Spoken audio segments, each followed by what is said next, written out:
चाहे जो भी हो, चाहे सर। आपको पता है मंत्री जी आए थे यहाँ पे? मंत्री जी आए थे, हम लोग मिलने भी गए थे, हम लोग को मिलने नहीं दिया क्योंकि हम लोग अलग पार्टी से है, वो अलग पार्टी वाले है। उनका हम लोग जय जयकार नहीं करेंगे, इसके लिए वो यहाँ आए हैं, वो अपने धंधे के लिए आया है। का मी मारल्यासारखं करतो, तू रडल्यासारखं कर. मी मारल्यासारखं करतो, तू रडल्यासारखं कर. मी येऊन तुला आदेश देईल, तू फक्त त्याचं पालन करू नकोस. हेच हो झालेलं इकडे. बरोबर. मी तुला आदेश देईल, तू ह्याचं पालन करू नकोस. मीडियासमोर मी बोललो ना, उद्या ह्याच्यावर कारवाई झाली पाहिजे, नंतर तुला विचारणारा मीच आहे ना. तू काय टेन्शन घेऊ नको, काय कारवाई करू नकोस. बस येणार घरी आपल्या. तुला किती पाहिजे, मला एवढे आले, तुला किती पाहिजे, मी तुझ्या घरी. बघू शकता सकाळपासून मी 161 रुपयाचा धंदा केलेला आहे, व्यवसाय केलेला आहे. रॅपिडोवाला किती गेले, गाडीचा XYZ काम किती झालं असेल, घरी काय घेऊन. क्या होता है? वो कुछ भी नहीं होता है, खा पी के 150-200 कभी जाता है घर पे, कभी नहीं जाता है, और सबका वही हाल है. कितना घंटा? टेस्ला गाडी घेऊन झाली, आता ई बाईकला परमिशन देत आहेत. म्हणजे आता ई बाईकवाले जेवढे वेंडर आहेत त्यांच्याकडनं काहीतरी नवीन घरबीर घ्यायचं असेल, नाही तर कुठलं फार्म हाऊस बांधायचं असेल, पोलीस प्रशासनाला भेटले, कुठल्या प्रशासनात जाऊन भेटले. एका पोलीसवाल्याला त्यांनी सरळ सांगितलं, आमच्या बाईक रासरोसपणे चालू द्या, आम्ही तुम्हाला एका बाईक मागे महिन्याला 2000 रुपये देतो. पकडून दिल्याच्यानंतर सर्व झालं. नंतर रात्री एक लेडीज आली त्यांच्या जोडीला, त्या बाईकवाल्यांच्या जोडीला, आणि एक ते बाईकवाले सगळे होते. आम्हाला धमकी देतात, तुम्ही जर आमची परत बाईक पकडली ना, आम्ही तुम्हाला हे करू, ते करू, असं करू, तसं करू. इकडे काय चालतच नाही ना मॅडम GR. इथं जर की मंत्री, परिवहन मंत्री जर की येऊन काहीतरी बोलत असेल, त्या गोष्टीचा त्यालाच काय बोललं त्यालाच माहिती नाही, तर पुढे आपण काय करणार. आम्ही तर साधारण व्यक्ती, रिक्षावाले मध्ये एक पण रिक्षा चालणार नाही. रिक्षा ऑनलाईन रिक्षा चालणार नाही, फक्त ऑनलाईन रिक्षा, त्यात रॅपिडो, ओला, उबेर ह्या रिक्षा आम्ही वसई विरारमध्ये चालून देणार नाही. जर त्यांना वरपर्यंत मंत्री बनवले असेल, आम्ही वोटिंग करतो, आम्हाला तो अधिकार दिलेला आहे. आमच्याकडे मत मागायला, मतदान करायला आम्ही दान नाही करत, आम्ही अधिकार देतो त्यांना. इथून पुढे वसई विरारमध्ये ओला, रॅपिडो, परत उबेर ही कुठलीही कंपनी ऑनलाईन रिक्षा चालणार नाही, आणि कारवाले पण आम्हाला समर्थ द्यायला तयार.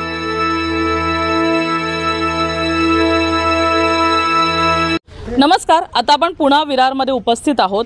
विरारमध्ये सध्या एक मुद्दा जो आहे तो भरपूर गाजत आहे. गेल्या काही दिवसांपूर्वी लोकदरबार झाला, प्रताप सरनाईक ह्या ठिकाणी आले, पण प्रताप सरनाईक ह्या ठिकाणी येऊन काय म्हणतायत, त्यांच्या म्हणण्याचा काही अर्थ तरी आहे का, यावर अनेक प्रश्नचिन्ह आणि अनेक बातम्या बनल्या. पण खरं तर अनेकांनी हे देखील टीका केली की प्रताप सरनाईक हे परिवहन मंत्री आहेत, ते इथले पालकमंत्री नाही आहेत, अनेक मुद्दे त्यांना माहीतच नाही आहेत. असं असताना जेव्हा प्रताप सरनाईक हे म्हणतात की रॅपिडो इलिगल आहे, ते इथे नाही चाललं पाहिजे, रॅपिडो बाईकचं आम्ही म्हणतोय, त्यानंतर रॅपिडो बाईक काही दिवस बंद झाली. त्याच्यानंतर एक मुद्दा आणखी उठला की प्रो गोविंदामध्ये रॅपिडो हा स्पॉन्सर होता. त्याच्यानंतर प्रताप सरनाईक यांनी आणखी एक मुद्दा उचलला, ते व्हिडिओमध्ये स्पष्टपणे आम्ही तुला दाखवू शकतो. त्या व्हिडिओमध्ये ते म्हणाले होते की रॅपिडोकडून किंवा इतर जे ॲप्स आहेत त्यांच्याकडून जर काही इल्लिगल काम होत असेल तर ते बंदच झालं पाहिजे. आणि या वाक्यानंतर जे रिक्षाचालक होते इकडचे त्यांना खूप बरं वाटलं, कारण ह्यापैकी बरेच रिक्षाचालक त्या ठिकाणी लोकदरबारात गेले आणि त्यांनी प्रताप सरनाईकांना जे सत्य परिस्थिती होती ती सांगितली. या संपूर्ण मुद्द्यानंतर आता असं परिस्थिती निर्माण झाली की रॅपिडो बाईक बंद झाले. चांगले दिवस आले रिक्षाचालकांचे, 1-2 दिवस सगळं ठीक होतं, पण वसई विरार आहे, इथे काही जास्त दिवस ठीक चालू शकत नाही. जिथे सगळं ठीक चालेल तो वसई विरार कसला. परिस्थिती आता पुन्हा तीच आलेली आहे आणि आता या रिक्षाचालकांनी हा निर्णय घेतला आहे की रिक्षा आम्ही बंद ठेवणार. त्याचं कारण म्हणजे जेव्हा एक मंत्री इथे येऊन वाक्य देऊन जातात, ते पण असे तसे नाही तर परिवहन मंत्री ज्यांच्या अंडर हा संपूर्ण खाता आहे, आणि तरी पण रॅपिडोसारख्या माजोड्या कंपनीला जर जाग येत नसेल तर रिक्षाचालकांनी आता काय करायचं. आज आपण यांना विचारणार आहोत नेमकं पुन्हा एकदा रिक्षा बंद करण्याचं कारण काय आहे, काय सांगाल. जय महाराष्ट्र. मी प्रितेश नागपुरे, महाराष्ट्र नवनिर्माण वाहतूक सेना उपशहराध्यक्ष. आम्ही लोक दरबार त्या दिवशी गेलेलो, त्यांनी आम्हाला कमेंट केलेली का आम्ही जे आहेत इनलिगल ज्या रिक्षा चालतात ते त्याच्यावर पहिले कारवाई करू. दुसरं बाईक आम्ही पूर्णपणे बंद करण्याचा प्रयत्न करू. तर त्याच्यानंतर आम्ही त्यांना लेटर पण दिलेलं RTOला, त्याच्यानंतर आम्ही जाऊन रॅपिडोला पण लेटर दिलं. तर सगळ्या गोष्टी झाल्यात. आम्हाला 2 दिवस त्यांनी सांगितलं बघ झालं, आम्ही पण खूप खुश झालो का बंद झालेत, म्हणजे आपल्यासाठी काहीतरी चांगली गोष्ट आहे. परत तिसऱ्या दिवशी मला एकाने फोन केला का नाही चालू झालेत, तर मी GRसाठी फोन केला. GR आला. GRमध्ये त्यांनी स्पष्ट लिहिलं का फक्त इलेक्ट्रिक बाईक चालणार. अच्छा. वसई विरारमध्ये. पण मॅडम आम्ही जर की एवढा टॅक्स जर की गव्हर्नमेंटला पे करत असेल तर त्याचा फायदा काय. मग इलेक्ट्रिक बाईक चालण्याचं आपण म्हणतोय, पण बऱ्याच लोकांकडे इलेक्ट्रिक बाईक नाही आहेत, म्हणजे जेवढी डिमांड आहे तेवढे बाईक नाही आहेत. मग तुम्ही एकदा रॅपिडो बोलवून बघितलं का की इलेक्ट्रिकच बाईक येते की नॉर्मल बाईक येते. मॅडम मी त्याच्याकरता आमच्याकडे ॲप्स पण अवेलेबल आहे. आत्ता पाहिजे तर मी आत्ता 2 मिनिटात एक बाईक बोलवतो. ती पेट्रोल बाईक असेल 100%. म्हणजे GRचा काय उपयोग नाही आहे. इकडे काय चालतच नाही ना मॅडम GR. इथं जर की मंत्री परिवहन मंत्री जर की येऊन काहीतरी बोलत असेल त्या गोष्टी जर त्यालाच काय बोललं त्यालाच माहिती नाही तर पुढे आपण काय करणार. आम्ही तर साधारण व्यक्ती रिक्षावाले पोटासाठी सकाळी घराच्या बाहेर निघतो. फक्त काय ते परिवहन मंत्री आहेत आणि वसई विरारपासून काय लांब पण नाही आहे त्यांचे क्षेत्र. बाजूच्या क्षेत्रामध्ये त्यांचं विधान म्हणजे विधान त्यांचं जे आहे सभा आहे ते. मग इतकं असताना पण मंत्र्याला आज वसई विरारमध्ये काही उभं करत नाही आहेत म्हणजे. आता मॅडम काही गोष्टी आमच्या कानावर आल्यात. त्यात पहिले ती टोलचा कोणची कार आहे ती भेटली टेस्ला. दुसरा प्रो गोविंदा म्हणजे नेमकी यांनी केलं का आम्हाला पण कळत नाही. तर आम्हाला असं वाटायला लागलं आमच्या पण रिक्षा विकावून काहीतरी त्यांना मानधन द्यावा. बाबा पुढची जी पिढी आहे ना त्याला तर तू काहीतरी रिक्षावांना चान्स द्या. आम्ही आमच्या रिक्षा विकायला तयार आहे आत्ता पण त्यांनी सांगा रिक्षा घेऊन या ऑटोला.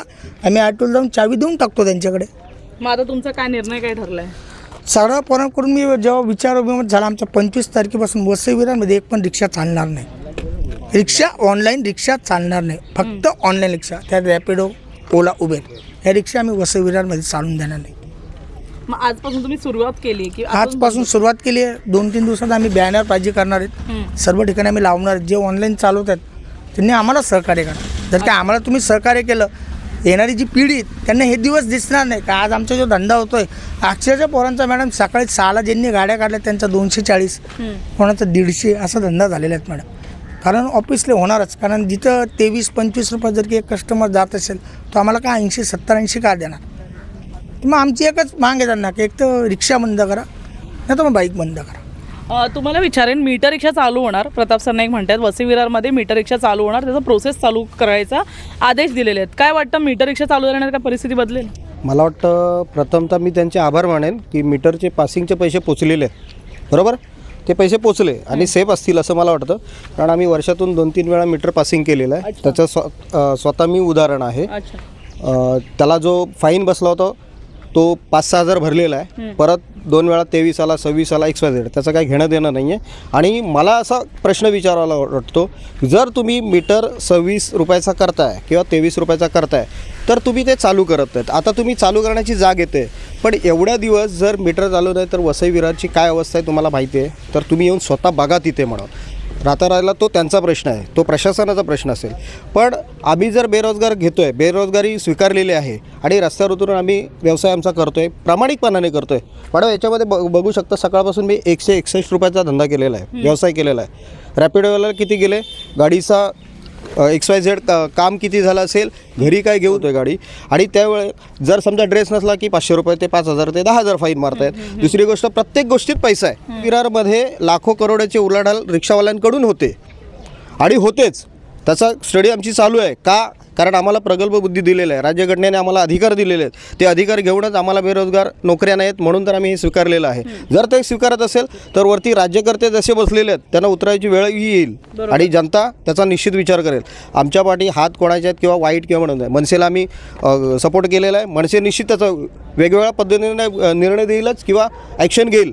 पण एक मात्र जर इथे चुकीच्या पद्धतीने होत असेल त्याला आम्ही गप्प बसणार नाही. वसई संपूर्ण मुद्द्यामध्ये जेव्हा मीटर रिक्षा चालू होईल तर अनधिकृत जे नल्ले रिक्षावाले आहेत आपण म्हणतो ते बंद होतील किंवा त्याच्यावर आता थांब बसेल असं लोकांचं म्हणणं आहे. जेव्हा ही स्टेटमेंट प्रताप सर नाईकांनी दिली तेव्हा त्यांना लोकांकडून खूप शुभेच्छा होत्या की लवकरात लवकर मीटर रिक्षा चालू करा आपल्याला खूप गरज आहे. तर काय वाटतं जी वसुली होते अनधिकृत रिक्षा चालकांकडून आणि हे तुम्हालाही माहिती की ते वरपर्यंत जातात मग कुठेतरी हे सगळं बंद करतील का प्रताप सर नाईक. मला सांगा जर वसुली करायची असेल ते वेगळ्या पद्धतीने करतात. आताही तेच चालू आहे. जर 23-26 जर मीटर करताय तर तुम्ही 10,000 आणि 5,000 फाईन का मारताय.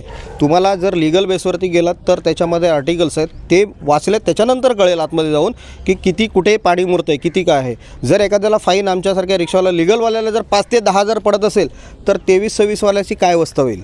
किती रिक्षा उपलब्ध केल्या आहेत अजून परमिट ऑनलाईन चालू आहे. घराघरात किती मला सांगा घराघरात जे गव्हर्नमेंट सर्वंट आहेत त्यांच्या पण 2-2 रिक्षा आहेत ते घेऊनही चालवतात संध्याकाळचे. करायचं काय आम्ही जर त्या पद्धतीने विचार केला तर मला वाटतं ही एक हवा आहे आणि ती जर हवा सुटली तर दिशेने बदलतो वारा बदलतो आणि सगळ्यात निसर्गाची आपत्ती आली ना त्याच्यानंतर चेंज होतं.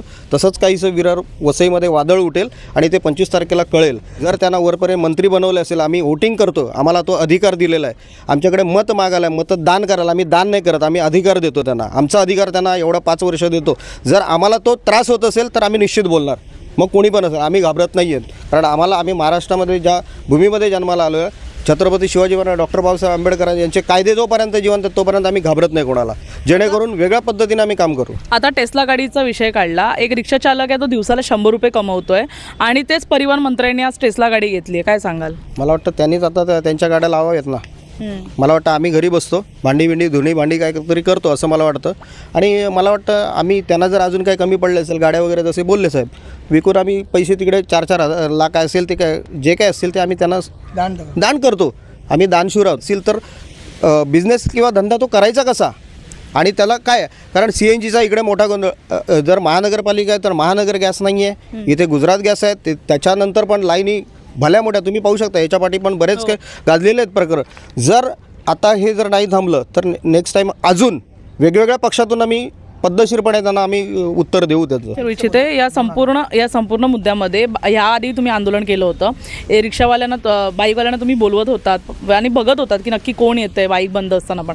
तर या संपूर्ण मुद्द्यामध्ये आता काय परत आंदोलन करून काय होत नाही, मंत्री स्वतः येऊन इथे बोलून गेले तरी काय होत नाही, काय सांगा? आता बघा, आम्ही सर्व रिक्षावाल्यांनी आता ठरवलेलं आहे, आता आमचं एकच आहे, आता आम्ही उद्या आझाद मैदानावर जाणार आहे, तिकडे आमचं आंदोलन होणार आहे. तिथे जर आम्हाला न्याय नाही भेटला तर आम्ही माघारी आलेलो सर्व रिक्षावाले जे आहे आमचे 400 लोक सगळं बॅनर छापून इथून पुढे वसई विरारमध्ये ओला, रॅपिडो, परत उबेर ही कुठलीही कंपनी ऑनलाईन रिक्षा चालणार नाही. आणि कारवाले पण आम्हाला समर्थ द्यायला तयार आहेत. कारवालेसुद्धा बोललेले आम्ही सुद्धा इथे चालवणार नाही, कारण जर तुम्ही बाईकला परमिशन देता तर आम्ही रिक्षा चालवणार नाही. कारण आम्ही लोन भरायचं कुठून, आम्ही ज्या रिक्षा घेतल्या त्याचं लोन भरायचं कुठून? तुम्ही आम्हाला बेरोजगार म्हणून परमिट दिलेलं आहे. आणि हे जर मला असं वाटतं आहे की प्रताप सरनाईकांना जर माहिती नसेल तर त्यांनी एकदा परमिट वाचावं की आम्हाला परमिट काय म्हणून दिलं. तुम्ही बेरोजगार म्हणून परमिट दिलेलं आहे. आता तुम्ही बोलता की बाईकवाल्याला बेरोजगार आहे म्हणून त्याला रोजगार देतात. आता बाईकवाल्याला रोजगारासाठी किती ऑप्शन आहे तुम्हाला मी आत्ताही दाखवू शकतो. पोर्टरमध्ये त्यांना 500 ते 600 रुपयाचं एक टायमाला भाडं येतं आहे. पोर्टर बोला, स्विगी बोला, झोमॅटो बोला, भरपूर ऑप्शन आहे त्यांना. आता रिक्षावाल्याला कुठला ऑप्शन? रिक्षावाल्यांना जर कुठला आत्ताही मी सांगतो, एक जर मी बॉक्स जरी घेऊन जात असेल ना तरी माझ्यावर कारवाई होते. आम्हाला फक्त पॅसेंजर न्यायला सुविधा आहे. आम्ही जर एक बॉक्स जर रिक्षामध्ये नेत असेल तरी आम्हाला फाईन बसतो. आणि स्वतः माझ्यासोबत झालेलं आहे. मी एक असा उशांचा गोणी नेत होतो तेव्हा मला विरार पाटीलला पकडलेलं आहे. मला बोलला की तुझी आता रिक्षा मी जमा करतो, मला 12,000 रुपये इथं भर. आता मला रिक्षाचा धंदा, आता तुम्हाला त्यांनी रिक्षाचा धंदा दाखवला आहे, 110 रुपये त्यांना धंदा केला आहे. आता मी 12,000 कुठून भरणार? आम्हाला एकच सांगायचं आहे, ही बाईकला परमिशन नाही देणार आहे आणि आम्ही बाईक चालू देणार नाही. आणि जर तुम्हाला बाईक चालवायची असेल तर आम्हाला तर एवढं सगळ्या रिक्षावाल्यांचा एकच बोलणं आहे, रिक्षा तर बंदच ठेवणार, पण आमच्या रिक्षा आम्हाला कारवाई करायची आमच्यावर करा. कारण असं पण आम्ही बेरोजगारच होणार आहे.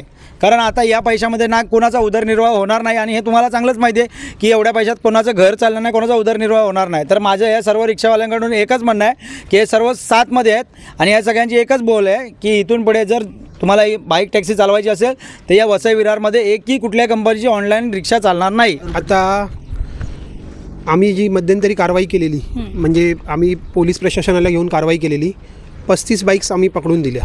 ठीक आहे, ते पकडून दिल्याच्यानंतर सर्व झालं. नंतर रात्री एक लेडीज आली त्यांच्या जोडीला, त्या बाईकवाल्यांच्या जोडीला, आणि एक ते बाईकवाले सगळे होते. आम्हाला धमकी देतात, तुम्ही जर आमची परत बाईक पकडली ना आम्ही तुम्हाला हे करू, ते करू, असं करू, तसं करू. ते सगळं झालं. त्यांना आम्ही बोललो तुम्हाला काय करायचं आहे ना तुम्ही करा, आम्हाला त्रास होता, आम्ही लिगली आम्ही केलं आहे सगळं, आम्ही पत्रव्यवहार केला, आम्ही सगळं केलं आहे. तुम्हाला त्रास होतं तुम्ही पत्रव्यवहार करा, तुम्ही सगळं करा. नंतर दुसऱ्या दिवशी आम्हाला एक खबर आली की हे सगळे बाईकवाले जाऊन पोलीस प्रशासनाला भेटले, कुठल्या प्रशासनात जाऊन भेटले. एका पोलीसवाल्याला त्यांनी सरळ सांगितलं आमच्या बाईक रासरोसपणे चालू द्या, आम्ही तुम्हाला एका बाईक मागे महिन्याला 2,000 रुपये देतो. असेल ना, एका बाईक मागे 2,000 रुपये देतो. 1200 रुपये. आणि दुसरी गोष्ट राहिली, आज ही सगळे बोलत आहेत ना प्रताप सरनाईकांनी रॅपिडोकडनं हे घेतलं, स्पॉन्सरशिप घेतली, हे केलं, ते केलं. टेस्ला गाडी घेऊन झाली. आता बाईकला परमिशन देत आहेत. म्हणजे आता बाईकवाले जेवढे वेंडर आहेत त्यांच्याकडनं काहीतरी नवीन घरबीर घ्यायचं असेल, नाही तर कुठलं फार्म हाऊस बांधायचं असेल, म्हणून हा सगळा खटाटोप चाललेला असेल त्यांना एकच विनंती आहे, तुम्ही घर बांधा, बंगले बांधा, नाही तर मोठी एक बिल्डिंग बांधा, आम्हाला त्याच्याशी घेणं देणं नाही. रिक्षावाल्यांचं काहीतरी तुम्ही करा, त्याच्यानंतर काय ते करायचं आहे ते तुम्हाला करा. स्वतः तुम्ही रिक्षा चालक होतात, तुम्ही एक स्वतः रिक्षा चालक होतात. उपमुख्यमंत्री जे आता शिंदेसाहेब आहेत ते पण एक रिक्षा चालक होते, पण त्यांच्या काळात ते मुख्यमंत्री असताना कधीच ना असा हे नाही झाला, आमच्यावर अन्याय नाही झाला. सत्तेचा जो आहे तो कुठेतरी तुम्हाला वाटतं दुरुपयोग होतोय, सत्तेचा दुरुपयोग होतोय. पण हा जनतेसाठी नाही आहे. जनतेसाठी नाही, त्यांचा स्वतःचा किस्सा भरण्यासाठी आज ह्या भाषेत बोलावं लागतं आम्हाला. वसई विरारमध्ये ते आले होते, अनेक ठिकाणी त्यांनी कारवाई करायचे आदेश दिले, पण आज एकही ठिकाणी कारवाई झालेली नाही आहे. तर परिवहन मंत्री म्हणून काय आज त्यांची भूमिका आहे, काय कशासाठी ते येते? ते कसं बोलतो मला माहिती आहे का, मी मारल्यासारखं करतो तू रडल्यासारखं कर. एकाने मारा नाही एकाने सोडा. मी मारल्यासारखं करतो तू रडल्यासारखं कर. मी येऊन तुला आदेश देईल, तू फक्त त्याचं पालन करू नकोस. हेच हो झालेलं इकडे. बरोबर. मी तुला आदेश देईल, तू ह्याचं पालन करू नकोस. मीडियासमोर मी बोललो ना, उद्या ह्याच्यावर कारवाई झाली पाहिजे, नंतर तुला विचारणारा मीच आहे ना. तू काय टेन्शन घेऊ नको, काय कारवाई करू नकोस. बस खोके येणार घरी आपले. तुला किती पाहिजे, मला एवढे आले, तुला किती पाहिजे मी तुझ्या घरी पाठवून देतो. बरोबर. आता हा विषय झालेला इकडे मॅडम. आम्ही साधे रिक्षा चालक आहेत, आमच्या डोक्यात हा विचार येत असेल, मग शिकलेले लोक आहेत त्यांच्या डोक्यात किती विचार असेल. एक साधारण रिक्षा चालक, आज तुम्ही सारा, आम्ही शिकलेलो आहोत ना, असं नाही आम्ही अनपढ पण नाही आहेत, पण कळतं आम्हाला की जर ह्या गोष्टी ह्या लेवलला चालल्या आहेत तर मग तुम्ही विचार करा शिकलेला माणूस काय विचार करत असेल. तुम्हाला आज विश्वास ठेवून आम्ही मतं देतो आहे, आज त्या मतांचा तुम्ही ना पुरेपूर दुरुपयोग करताय. तुम्ही कधी आमदारांच्या जनता दरबारमध्ये गेलेलात या संपूर्ण मुद्द्याला घेऊन? कशाला जाणार, जाऊन तिकडे उपयोग होणारच नाही. जाऊ कशाला, पण दिली नाही. आम्ही गेलेलो आम्हाला एंट्री नाही दिली का आम्ही एक विशिष्ट पक्षाचे आहोत म्हणून. कुठे म्हणजे ज्या दिवशी दरबार लागलेला लोक दरबार अच्छा. आम्हाला दिलं नाही का, तुम्ही मनसेवालेत नाही यायचं नाही, जावा. पण अनेक तिथे काँग्रेस क्षेत्र आले होते, विजय पाटील आले होते तिकडे. हो मॅडम, पण आम्हाला दिली नाही ना एंट्री. अच्छा. काँग्रेसवाल्यांना दिली, आता काँग्रेसवाले परत त्यांच्यावर चालले आहेत की नाही चालले आम्हाला माहिती नाही, पण आम्हाला मनसेवाल्यांना दिली नाही कारण की आम्ही विरोध करतोय. पण आहात ना, तुमचे पण मुद्दे असू शकतात परिवहन. आमचे मुद्दे कशाला, त्यांच्या बाईकवाल्यांचे मुद्दे आहेत सध्या त्यांच्याकडे. नवीन इलेक्ट्रिक बाईक द्यायच्या, मी तुम्हाला बोललो ना, आता नवीन इलेक्ट्रिक बाईकचे वेंडर शोधतील. बाई तुझीच गाडी चालणार, तुम्हाला केवढे देतोस बोल. हा आता त्यांच्या डोक्यात प्लॅन असेल, अजून काय सांगू. करून बघा इलेक्ट्रिक बाईक येणारच नाही. आता तुम्ही बोलता, आता हे जे बेरोजगारांसाठी रोजगार देत आहे, त्या ज्या लोक बुक करतायत म्हणजे जे पण कस्टमर आहेत, आता त्यांचा रिक्षावाल्यांवर राग आहे त्यामुळे ते बुक करतात. पण त्यांनी कधीतरी ज्या कंपनीची गाडी बुक करताय ना, त्या कंपनीला कधीतरी प्रश्न विचारा की तुमच्यासाठी या कंपनीकडे काय सेफ्टी आहे, की तुम्हाला कुठे उद्या भविष्यात कुठला त्रास झाला की कुठल्या लेडीजवर गैरवर्तन झालं तर उद्या ती कंपनी तुमच्या मदतीला येणार का, हे पण त्या कस्टमरनं त्या कंपनीला विचारावं. कारण तुम्ही हे रिक्षावाल्यांवर राग असल्यामुळे, रिक्षावाला एवढे पैसे घेतो तेवढे पैसे, हे राग असल्यामुळे या लोकांना ही बाईक टॅक्सी आता प्रिय झालेली आहे. पण मी एक सांगू इच्छितो, आज रात्री 2 वाजता जरी कोणी आलं या वसई विरारमध्ये तर त्याला घरीपर्यंत पोहोचवणारा रिक्षावालाच आहे. आणि हे सगळं पब्लिकनं पहिलं लक्षात घ्यावं. रात्री कोणी जरी कोणाच्या घरी निधन झालं तरी त्याच्या कुठल्याही गोष्टीचं काम असू दे, कुठल्याही तुम्हाला काही आणायचं आहे, वस्तू आणायची, त्यावेळी रिक्षावालाच तुम्हाला येणार आहे सेवेमध्ये, ना की हा बाईकवाला रात्री 2 वाजता तुमच्या सेवेमध्ये येणार नाही. तर मला हे सर्व म्हणजे जे पण आहेत, जे रॅपिडो बुक करतात जे कस्टमर, त्यांना मी सांगू इच्छितो, तुम्ही तुमची सेफ्टीचं पहिलं हे करा की तुम्हाला याच्यामध्ये सेफ्टी आहे का, तुम्हाला याच्यामध्ये काय बेनिफिट भेटणार आहे, उद्या एखाद्यानं तुम्हाला काय नुकसान केलं तर तुम्हाला त्याची भरपाई भेटणार आहे का, का तुम्हाला ज्यांनी जे परमिशन दिलेलं आहे ते मंत्री तुम्हाला काय देणार आहेत का उद्या, हे पण त्या कस्टमर लोकांनी जरा विचार करावा. ही माझे लास्ट तुम्हाला बोलायचं. आणि आम्हाला ई बाईकची टॅक्सीला विरोध आहे आणि हा लास्टपर्यंत विरोधच राहणार आहे. नक्की बोलू शकाल? तुम्हाला विचारा मला एक अच्छा हिंदी में पूछती हूँ कि 25 तारीख से जब बंद होगा ऑनलाइन पूरा जो अभी ये कह रहे जैसे, क्या आप इसमें पूरा समर्थन देंगे अपना? पूरा समर्थन देंगे. 400 ग्रुप में जुड़े हुए हैं रिक्शे वाले, और भी आएंगे. अब तो खाली हम लोग रैपिडो वाले हैं और जो शेयरिंग वाले हैं वो भी है, क्योंकि अगर उनको इतना रोज़गार देने का शौक़ है और दूसरा भी रोज़गार दे सकते हैं. हमारे रिक्शे वाले के सब लोन क्लोज करा दे, सबकी जिनका लोन टूटा है वो सब भर के हम लोग को दूसरा रोज़गार दे. अगर इतना ही उनको रोज़गार देने का भूत चढ़ा है सर पे, पर हम लोग का 2-2 हफ्ता टूटा है, भाड़ा कम है. और कितना कमा लेते हैं आप दिन में? अभी तो 600-700 पे आ गया है.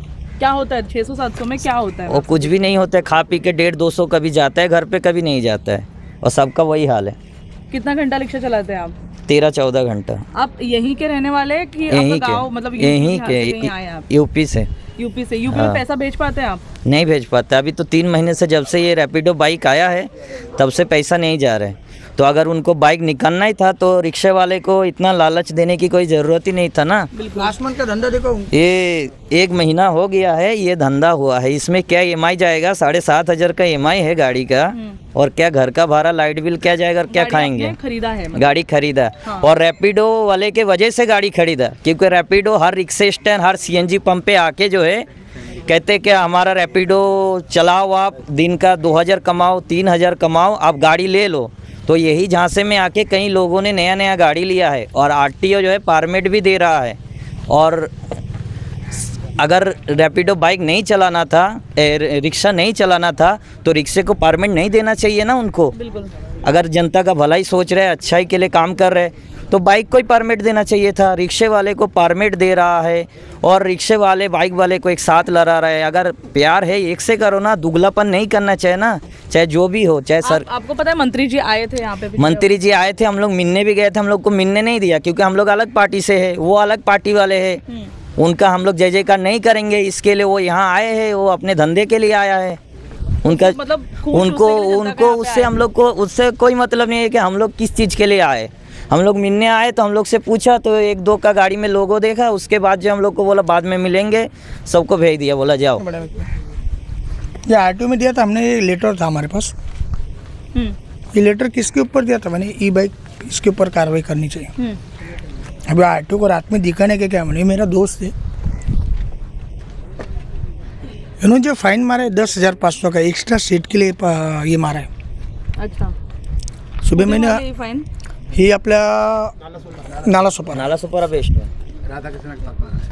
ऐसे हफ्ता 10,000 लेके गाडी चलाते हैं। आता मॅडम इससे चलेगा, थांबा ना. पर हे- जो हफ्ता नहीं देगा उस पर हे लेटर मी कशाला दिलेलं ना, ही बाईक जी चालते म्हणजे ज्या बाईक चालतात तिथे इनलिगल याच्यावर काहीतरी कारवाई झालीच पाहिजे.